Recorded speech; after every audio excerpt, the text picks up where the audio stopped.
राधा राधा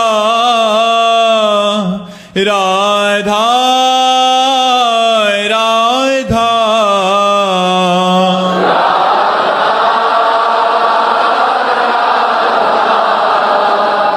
राधा राधा श्री राधा वल्लभ लाल की समस्त संत हरि भक्तन की श्री वृंदावन धाम की सतगुरुदेव भगवान की। रमनीत जी दिल्ली से। राधे राधे महाराज जी। महाराज जी, अगर हम कोई भी पाठ बिना उसके अर्थ समझे करते हैं तो क्या उसका भी फल मिलता है? हाँ, मिलता है, क्योंकि आप बिना अर्थ पढ़े कर रहे हैं, लेकिन उसका जो अर्थ है वो भगवान तो जान रहे ना। तो हम उस पद को गायन करते हैं, उस स्तोत्र को गायन करते हैं, उस ग्रंथ को गायन करते हैं, तो उस ग्रंथ के रचयिता, उस ग्रंथ को प्रकट करने वाले और स्वयं भगवान ये प्रसन्न हो जाते हैं। जैसे हम रामायण गा रहे हैं तो रामायण के रचयिता महर्षि जी या गोस्वामी तुलसीदास जी, और उसको प्रकट करने वाले याज्ञवल्क्य भरद्वाज आदि ऋषि, कागभूषुंड गरुण जी आदि महात्मा, और जिनकी है वो साक्षात भगवान श्री राम, वो कृपा करते हैं।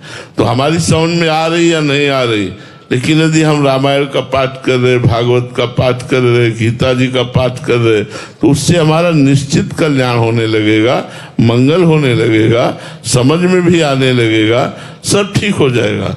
आप करते रहिए। राकेश पाठक जी इंदौर से। राधे राधे महाराज जी। गुरुदेव, जीवन में जब द्वंद्व की स्थिति उत्पन्न होती है, जहां मन कहता है कि परिस्थिति भगवान की इच्छा के फलस्वरूप आई है और बुद्धि उसमें तर्क ढूंढकर उसके समाधान करने की प्रेरणा करती है, जिसमें भले ही परिचितों से मदद लेनी पड़े, लेकिन अगर किसी की सहायता ली जाए तो वो शरणागति पर कलंक है। गुरुदेव, ऐसे द्वंद्वात्मक स्थिति में क्या किया जाए? भगवान के ही पक्ष में रहो। परिस्थिति निवारण के लिए भगवान के ही पक्ष में रहो। अगर कोई व्यक्ति आकर आपका सहयोग कर देता है बिना मांगे, तो भगवान की ही प्रेरणा से किया, हमें उसे स्वीकार कर लेना चाहिए, लेकिन हमें प्रयास विशेष नहीं करना चाहिए। तो विपत्ति अपने आप नष्ट हो जाएगी। देख लेना, आप भगवान के भरोसे केवल हो जाओ। भरोसे में बड़ी सामर्थ्य है, पर हम लोग भरोसा न करके तत्काल किसी व्यक्ति, वस्तु, स्थान का आश्रय ले लेते हैं, जिसके परिणाम स्वरूप हमारी भक्ति गौड़ हो जाती है और मुख्य संसार हो जाता है। यदि हम मुख्य भगवान को रखें, गौड़ संसार को रखें, तो हमारी भक्ति का आगे प्रकाश हो जाएगा, हमारा हृदय भगवत भाव से भर जाएगा, हमारे अंदर की वासनाएं नष्ट हो जाएंगी। राधे राधे महाराज जी। बंटी कुमार जी। महाराज जी, कर्ता और भोक्ता भाव जो इस शरीर के अंदर अहम होता है, वे कैसे खत्म होगा महाराज जी? आराधना से, सदगुरुदेव की आराधना से, भगवान की आराधना से। जैसे जैसे पाप नष्ट होते जाएंगे, अज्ञान नष्ट होता जाएगा, वैसे वैसे आपका देहाभिमान गलित होता जाएगा, आपका कर्ता भोक्ता भाव गलित होता जाएगा। पर इसके लिए साधना की जरूरत है। किसी बड़े महापुरुष की शरण लेकर उनके अनुसार जो साधना पद्धति बताई जाए उसे चलो और दीर्घ काल तक साधना करो। तो साधना करते करते जब बुद्धि पवित्र हो जाती है, मन पवित्र हो जाता है, तो ये व्यर्थ का देहाभिमान नष्ट हो जाता है, व्यर्थ का कर्ता भोक्ता भाव नष्ट हो जाता है। तभी वो मोक्ष पदवी को प्राप्त होता है या प्रेम पदवी को। प्रेम या मोक्ष प्राप्त हुए बिना देहाभिमान गलित नहीं होता है। तो देह भाव को नष्ट करने के लिए सदगुरुदेव की शरण, शास्त्रों का स्वाध्याय, कर्मों का भगवान को समर्पण। सुबह से लेकर शयन तक जो भी कर्म करें वो भगवान को समर्पित कर दे। कृष्णार्पणमस्तु। जो भी कर्म करें वो शास्त्र सम्मत करें, धर्मयुक्त। जो भी खाएं वो भगवान को समर्पित करके पाएं, प्रसाद रूप। तो आप देखेंगे आपका देहाभिमान गलित हो रहा है। धीरे धीरे धीरे धीरे ऐसा अनुभव होने लगेगा कि सब भगवान करवा रहे हैं। मेरे द्वारा जो कुछ भी हो रहा है वो श्री भगवान करा रहे हैं। मैं कहीं भी करता नहीं हूँ। जो बुलवाना चाहते हैं वो बुलवा रहे हैं, जो दिखवाना चाहते हैं वो दिखा रहे हैं, जो कराना चाहते हैं वो करवा रहे हैं। बस अब मैं कहीं नहीं, मेरे प्रभु के द्वारा सब कुछ हो रहा है, ऐसा उसे अनुभव होने लगेगा। मिहिर जी दिल्ली से। राधे राधे महाराज जी। महाराज जी, दास चाहता है कि सारी इच्छाओं का नाश होकर एकमात्र श्री जी को प्राप्त करने की इच्छा रह जाए। अगर नाम जप नहीं होगा तो सब साधन शून्य है, परंतु मन कहता है थोड़ा नाम जप कर लो, बाकी दान पुण्य कर लो। मन महाराज जी नए नए साधन ढूंढता रहता है। देखो, दान पुण्य से काम बनने वाला नहीं है। जैसे पाप कर्म लोहे की जंजीर, तो पुण्य कर्म सोने की जंजीर, पर बंधन का कार्य तो दोनों से हो रहा है ना। दान करने की भावना को सेवा में लाओ। जैसे किसी को आपने 100 रुपए दिए तो आपको सोचना है तुदीयम वस्तु गोविंदम तुभ्यमेव समर्पये। हे भगवान, आपने मुझे जो 100 रुपए दिए थे वो मैं आपको प्रदान करता हूं। भगवत स्वरूप उसे मानकर दे दिया तो वो भगवान की प्राप्ति का हेतु होगा। वो दान नहीं कहलाएगा, वो सेवा कहलाएगी। सेवा से भगवत प्राप्ति होती है, दान से उसका फल प्राप्त होता है। तो नाम जप अधिक करो और जो भी करो परोपकार करो, सेवा करो। और बताया कि सेवा को, कर्म को कृष्णार्पणम मस्तु करो, भगवद अर्पणम मस्तु, राधा वल्लभ अर्पणम मस्तु। तो उससे क्या होगा, कर्ता भाव तुम्हारा शिथिल होने लगेगा, तो आपको आनंद की अनुभूति होने लगेगी। कर्म समर्पण जब हम भगवान को करते हैं तो कर्म वो निर्दोष हो जाता है, वो बंधन कारक नहीं होता। ऐसे ही हम जो भी करें वो भगवान को सामने देखकर करें, भगवत भाव में करें, तो हमारा इसी जन्म में कल्याण हो जाएगा, इसी जन्म में मंगल हो जाएगा। बाबूराव शिवराम महाराष्ट्र से। राधे राधे महाराज जी। महाराज जी, सत्य मार्गियों के जीवन में कठोर परिस्थितियां क्यों आती हैं? क्योंकि आखिरी जन्म होता है। बहुत जन्मों का प्रारब्ध भोग सब इकट्ठा हो जाता है और उनको भोग करके भगवान को प्राप्त होते हैं। अब उनका नया जन्म नहीं होना, इसलिए प्रायः बड़े बड़े संतों को, धर्मात्माओं को, बड़े महापुरुषों को बहुत कष्ट झेलना पड़ा। पर उस कष्ट से उनकी भक्ति में चमक ही आई, भक्ति कम नहीं पड़ी। जैसे स्वर्ण को आग पर रख दिया जाए तो उसका तेज बढ़ेगा, ना कि वो नष्ट हो जाएगा।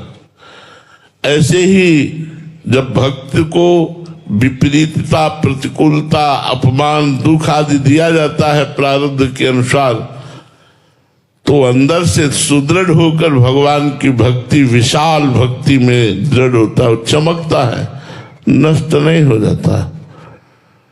इसलिए भगवान जो करते हैं बहुत अच्छा करते हैं। ऐसी भावना करके हमें सदैव नाम जप करते हुए जीवन व्यतीत करना चाहिए, इसी से सब ठीक हो जाएगा। विजय जी अहमदाबाद से। राधे राधे महाराज जी। महाराज जी, नवता भक्ति में प्रथम 3 चरण श्रवण, कीर्तन और स्मरण, ये तीनों चल रहे हैं, क्या यही हमें आगे तक के चरणों में पहुंचा देंगे? हाँ, ठीक है। गोस्वामी तुलसीदास जी ने भगवान श्री राम के श्रीमुख से वचन निकले हुए लिखे कि 9 माह एकहु जिनके हुए, पुरुष नारी सचराचर कोई। चाहे वो पुरुष हो, स्त्री हो, नपुंसक हो, कोई भी हो, यदि 9 भक्ति में से एक भी भक्ति आ गई तो उसको भगवत प्राप्ति हो जाएगी। एक भी भक्ति, जैसे रत्नावती जी के हृदय में एक भक्ति आई श्रवण की, भगवान की कथा सुनने की, महाभागवत हो गई। जैसे धुंधकारी को एक ही भक्ति ने भगवत प्राप्ति करा दी, वो केवल श्रीमद् भागवत की कथा सुनी और भगवान को प्राप्त हो गए। जैसे एक ही भक्ति मथुरा के ब्राह्मण की पत्नियों को श्रवण मात्र से भगवत प्राप्ति हो गई। तो श्रवण, कथन, सुमिरन, सेवन, अर्चन, बंदन, दासंतन, सख्य, आत्मसमर्पण, इनमें से अगर 3 आ गई है तो 9 अपने आप आ जाएंगी, चिंता ना करो। रुचि जी लखनऊ से, महाराज जी भक्ति क्या है? पूजा करना, परोपकार करना, तीर्थ दान पुण्य करना, महाराज जी आखिर कलयुग में भक्ति का स्वरूप क्या है? स्मरण, भगवान का स्मरण करना। देवर्षि नारद जी से पूछा गया भक्ति का स्वरूप क्या है, तो देवर्षि नारद जी भक्ति के आचार्य, उन्होंने कहा तदर्पिता अखिलाचारिता तद विस्मरणेन परम व्याकुलते थी। जितने भी कर्म किए जाएं वो भगवान के लिए किए जाएं, कृष्णार्पणमस्तु। और एक क्षण के लिए भी भगवान के सुमिरन का तार ना टूटे, इसी का नाम भक्ति है। अखंड स्मृति और सर्व कर्म समर्पण, इसका नाम भक्ति है। जितने भी कर्म हो उस भगवान को समर्पित कर दिए जाए और हर समय उठते बैठते चलते फिरते भगवान नाम चल रहा है, इसी का नाम भक्ति है। अगरबत्ती लगा देना, थोड़ा सा आरती कर देना या थोड़े से वो तो धार्मिक कृत्य हैं, लेकिन भक्ति नहीं। भक्ति का पूर्ण स्वरूप है एक क्षण के लिए भी भगवान का विस्मरण ना होना, सतत भगवान के आश्रित रहना,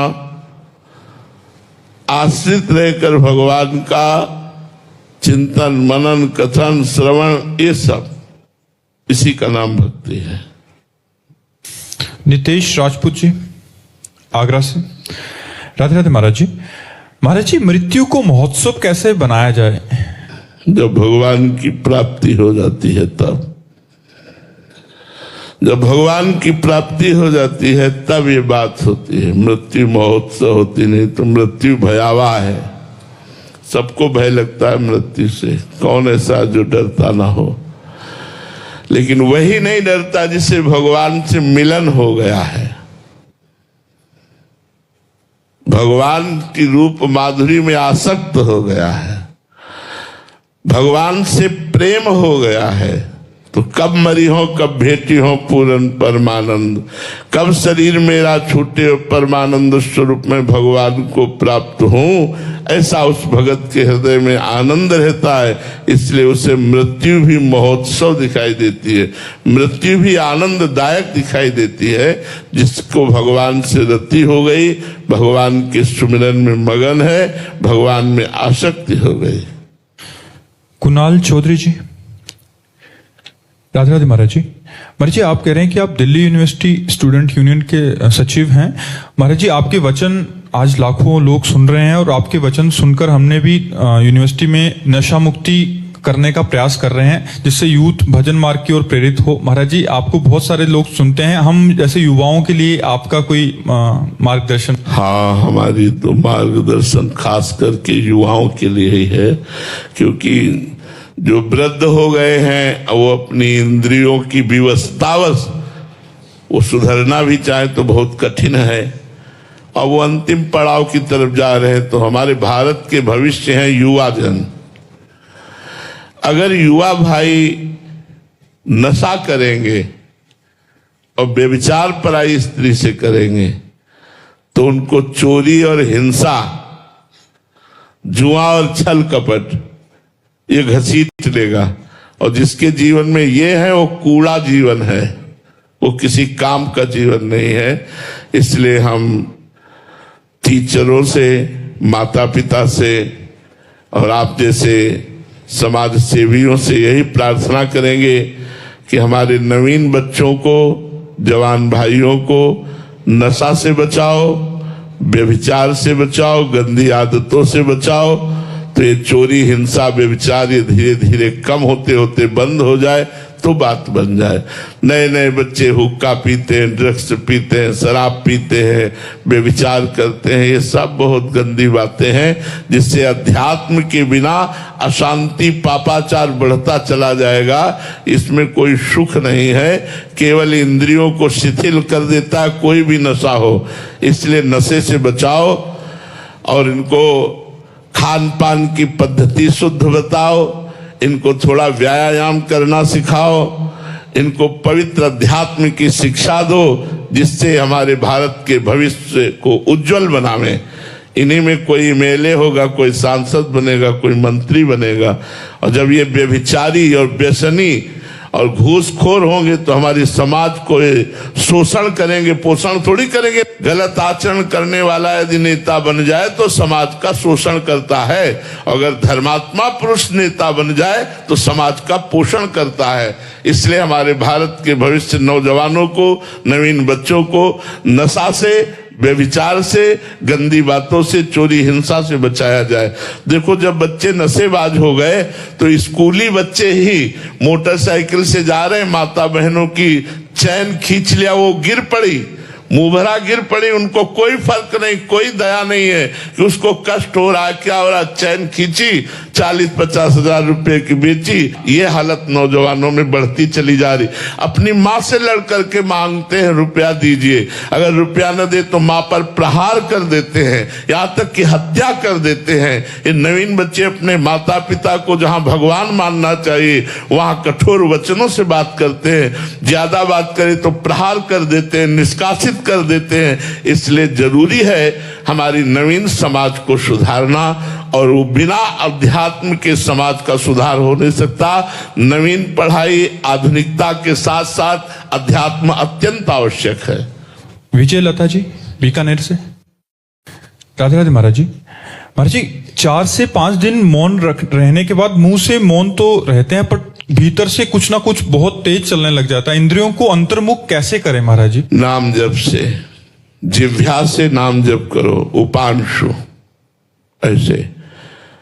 तो मौन का मतलब है मन का मौन हो जाना, मन का निसंकल्प हो जाना।